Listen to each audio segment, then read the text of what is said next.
Adlaw sa kasing-kasing o adlaw sa panaghigugmaay, kining adlaw adlaw sa pamilya og hinigugma.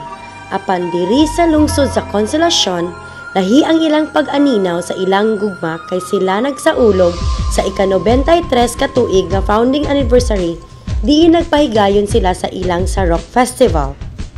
Adunay 5 ka contingent ang nagrepresentar sa elementary division, kini mao ang Tribo Panaghiusa, Pundok Mag-uuma, Pangasakan Tribe ug Tribo Centralita.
Ang Tribo Tayuranon mao ang nakadaog alang sa first prize. Isundan kini sa Tugbungan National High School. Ang Consolacion National High School ug Hugan National High School ang nakakuha sa third ug fourth prize.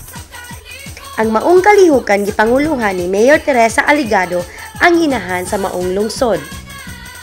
Ang maong chairman sa festival committee na si Konsehal Julius Aligado malipayon kayo sa resulta sa gipangdamang okasyon. Kauban usab sa pagselebral sa maong okasyon sila Bukal Tadeo Uwano ug Bukal Arlie Sitoy sa 6th Distrito. Tabi kahugyaw ug mabulukon kaayo ang kalihukan kay diin nakita gayud sa mga katawhan nga interesado ug mapasigurbuhon sila sa ilang pagselebral sa Rock Festival.